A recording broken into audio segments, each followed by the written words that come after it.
చూస్ country delight, live better. ఇప్పుడే country delight యాప్ని download చేసుకోండి.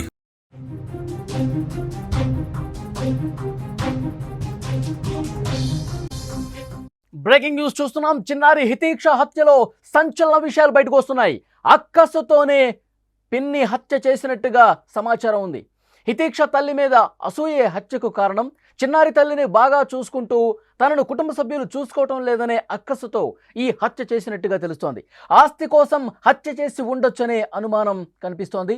హత్య చేసి ఏమీ తెలియనట్టు మమత నాటకాలు ఆడినట్టుగా గుర్తించారు. దేశవ్యాప్తంగా ఈ ఘటన అందరినీ కన్నీరు పెట్టిస్తోంది. బ్రేకింగ్ న్యూస్ మనం చూస్తున్నాం.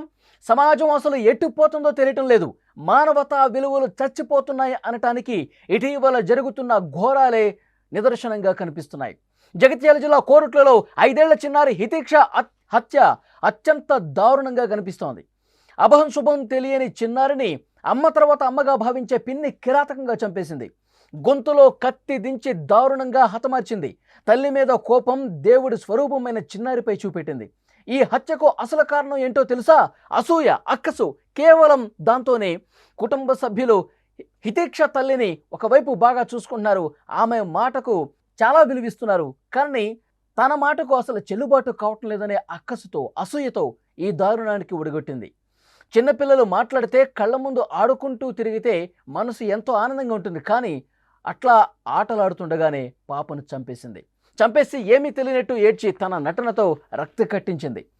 పోలీసుల విచారణలో మాత్రం అసలు విషయాలు బయటకు వస్తున్నాయి. హితీక్షను చంపింది పిన్నే అని దాదాపు నిర్ధారణకు వచ్చారు. దీన్ని పోలీసు శాఖ అధికారికంగా ఇంకా ప్రకటించాల్సి ఉంది. చిన్నారిని పిన్నే చంపిందనే వార్త 2 తెలుగు రాష్ట్రాల్లో కాదు, దేశం మొత్తం కూడా సంచలనంగా మారి అందరి తల్లులను కన్నీరు పెట్టిస్తోంది. హితీక్ష కుటుంబం బాధ వర్ణనాతీతం. తల్లి గుండె లవిసేలా రుదిస్తోంది. కుమార్తె భవిష్యత్తు కోసం గల్ఫ్ వెళ్లిన తండ్రి ఆ కుమార్తె చనిపోయిందని ఆగమేఘాల మీద ఇండియాకు వచ్చి తలడేరిపోతున్నాడు.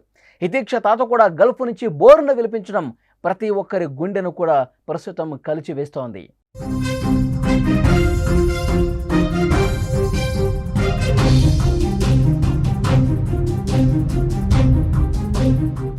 హితీక్షను పిన్నే చంపేసింది ఈ వార్త ఎప్పుడైతే బయటకు వచ్చిందో, అంటే హితీక్ష ఎప్పుడైతే బాత్రూంలో పడి చనిపోయింది చిన్న పాప అని తెలిసాక అందరూ కూడా షాక్ అయిపోయారు. వెంటనే పోలీసులకు సమాచారం అందించారు. ఎవరు చంపుంటారు అని ఒక ఆందోళన కనిపించింది, ఒక భయం కనిపించింది. చిన్నారిని చంపటానికి కారణం ఏంటి? ఈ అభం శుభం తెలియని ఈ పాప ఏం చేసింది? దీనికి సంబంధించి పూర్తిగా వివరాలు ఇంకా బయటికి రాముందు పోలీసులు వెతుకుతూ ఉన్నారు. కుటుంబ సభ్యులు పూర్తిగా అసలు ఏం జరుగుతుందో అర్థం కాని పరిస్థితి. పిన్ని ఒక అసూయతో, అక్కసుతో ఇంత దారుణానికి తెగబడుతుందని ఎవరికీ తెలియదు. విజువల్స్లో మీరు స్క్రీన్ మీద చూస్తూ ఉన్నారు. ఆసుపత్రి దగ్గర కావచ్చు, ఇంటి దగ్గర కావచ్చు, పిన్ని ఎన్ని నాటకాలు ఆడిందంటే హితీక్ష తల్లితో పాటు కూర్చొని రోధిస్తోంది, తల కొట్టుకుంటోంది, బాదుకుంటోంది. హితీక్ష ఎవరు చంపేశారు? ఎందుకు ఇట్లా జరిగింది?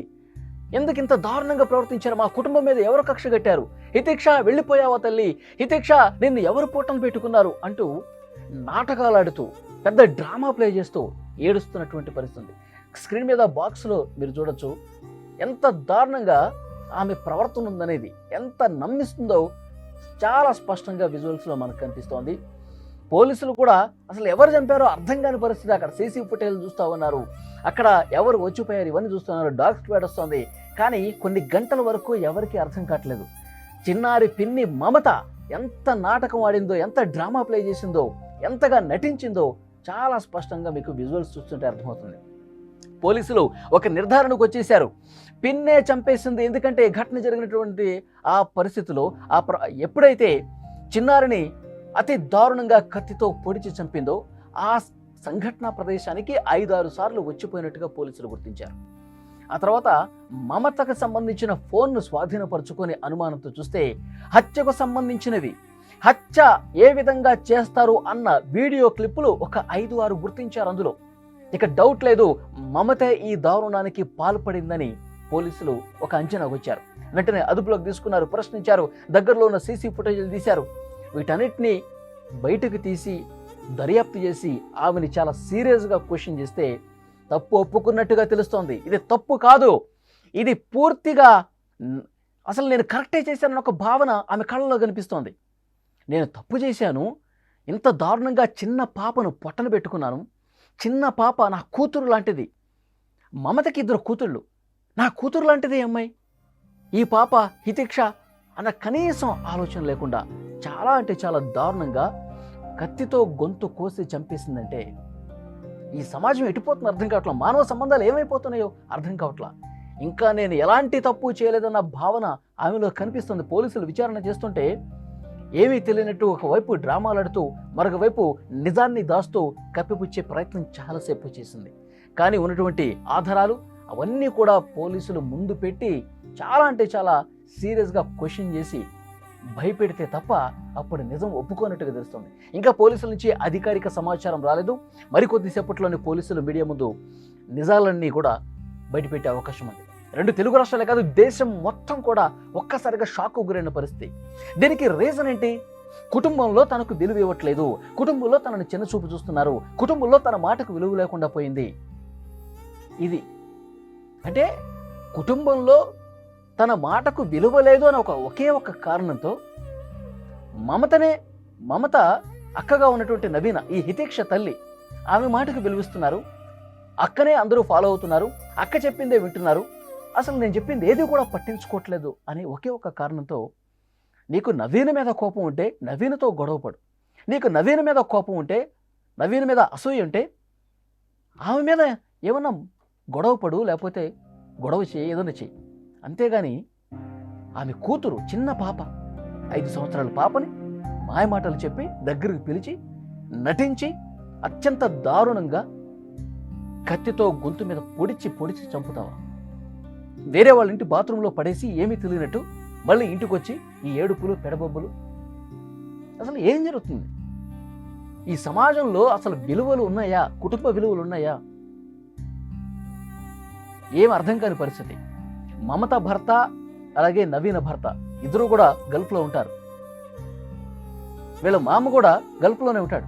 అందరూ అక్కడ పని చేసుకుంటున్నారు, కుటుంబాన్ని చూసుకుంటున్నారు, నెలల డబ్బులు పంపిస్తున్నారు. ఇక్కడ అత్తమ్మ వీళ్ళిద్దరూ నవీన మమత ఉంటారు.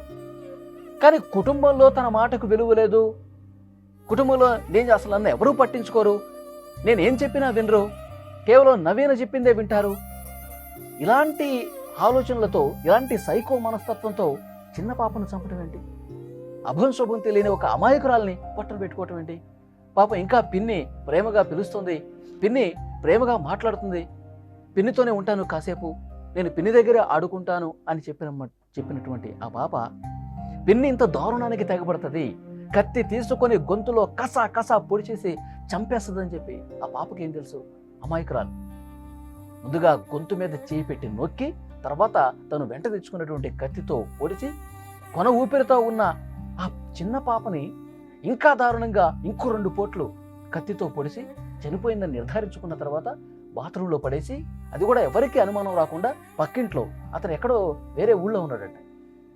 ఇదే సరైనటువంటి సమయం, ఇదే సరైనటువంటి ప్రదేశం అని భావించి చంపేసి పక్కింటి బాత్రూంలో పడేసి ఏమీ తెలియనట్టు అమాయకంగా వచ్చి ఆమె కనిపించట్లేదు అని తెలిసేసరికి అందరితో పాటు నటిస్తూ ఆ ఊరు మొత్తం తిరుగుతూ ఎక్కడ పోయింది హితిక్ష అంటూ ఒక నటనతో ఊరంతా తిరిగి కనిపించట్లేదని, తర్వాత ఇంటికి వచ్చి బోర్న ఏడుస్తూ కుటుంబ సభ్యులతో పాటు ఏడుస్తూ ఎంత నాటకం ప్లే చేసింది, ఎంత దారుణంగా నమ్మించి మోసం చేసినటువంటి పరిస్థితి.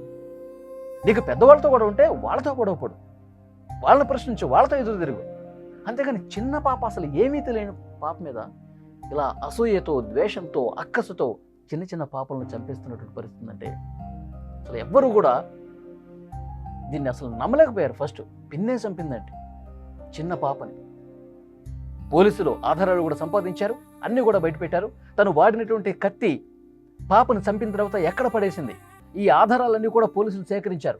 పోలీసులు ఆమె మొబైల్ ఫోన్ తీసుకుంటే ఎవరెవరితో మాట్లాడింది, ఏం మాట్లాడింది, ఎలాంటి వీడియోలు చూసింది, హత్య జరగకముందు ఎవరితో మాట్లాడింది, ఇవన్నీ కూడా పోలీసులు సేకరించారు. ఆ వాడినటువంటి కత్తిని కూడా ఎక్కడ పడేసిందో దాన్ని కూడా సేకరించారు. ఇంకొక ముఖ్యమైన విషయం ఏంటంటే, ఈమె ఈ బెట్టింగ్ యాప్స్ ఉంటాయి కదండి, ఆ బెట్టింగ్ యాప్స్లో కూడా చాలా డబ్బులు పోగొట్టుకుందంట. తర్వాత బిట్కాయిన్లో కూడా ఏవో పెట్టుబడులు పెట్టి 25 లక్షల రూపాయల వరకు పోగొట్టుకుందని సమాచారం. సో మానసికంగా పూర్తిగా ఆమె పెడదానం పట్టేసింది. తన ఆలోచనలు వికృరూపం దాల్చడానికి, ఒక సైకోలా బిహేవ్ చేయడానికి ఇవి కూడా కొన్ని కారణాలుగా కనిపిస్తున్నాయి. ఆ తల్లిదండ్రులు చాలా ఎంత బాధతో ఉన్నారంటే, చిన్న పాప, అల్లారు ముద్దుగా పెంచుకున్నటువంటి పాప, 5 సంవత్సరాల పాప, ఏ పాపం తెలియని పాపని ఎందుకు ఇంత దారుణంగా చంపేశారు? కుటుంబంలో గొడవలుంటే పెద్దవాళ్ళతో ఉండాలి, కానీ చిన్న పాప అండి, చిన్న పాప కత్తితో గొంతు మీద పొడిచి చంపేసి బాత్రూంలో పడేయటం అంటే నిజంగా ఇలాంటి దారుణమైన ఘటనలు ఇంకెక్కడ జరుగుండవేమో. గల్ఫ్లో ఉన్నటువంటి వాళ్ళు, తాత కావచ్చు, తండ్రి కావచ్చు, బాబాయ్, వీళ్ళందరూ కూడా బోరున విలిపిస్తున్నారు. ఇంకా పోలీసులు పూర్తిగా బయటకు చెప్పలేదు. మరి కొద్దిసేపట్లో ప్రెస్ మీట్ పెట్టి పిన్నే పాపను చంపేసింది, ఈ విషయాలన్నీ కూడా బయటకు వచ్చే అవకాశం కనిపిస్తుంది. నిజంగా సభ్య సమాజం పూర్తిగా తల దించుకునేటువంటి ఘటనలు జరుగుతున్నాయి. కుటుంబ సంబంధాలు, మానవ సంబంధాలు, కుటుంబంలో ఉండాల్సినటువంటి బంధాలు అన్నీ కూడా కనుమరుగైపోతున్నాయి. మరోవైపు ఆస్తి గొడవలు కూడా ఉన్నట్టుగా సమాచారం ఉంది. నీకు ఎలాంటి గొడవలైనా ఉండని, ఏమైనా ఉండని, కానీ చిన్న పిల్లలు ఏం చేశారు, ఏమైనా చాలా దారుణంగా శిక్షించాల్సినటువంటి అవసరం ఉందని చెప్పి సొంత బంధువులు మాట్లాడుతున్నారు. మమత భర్త కూడా చెప్తున్నా, ఆమెను శిక్షించండి, అసలు ఉరి తీసినా ఎలాంటి అభ్యంతరం లేదు అన్న మాటలు వస్తున్నాయంటే ఆమె పట్ల ఎంత ద్వేషభావం ఆ కుటుంబంలో ఉందని కూడా అర్థమవుతుంది. సో మరికొంతసేపట్లో పోలీసులు ఏం చెప్తారో విందాం.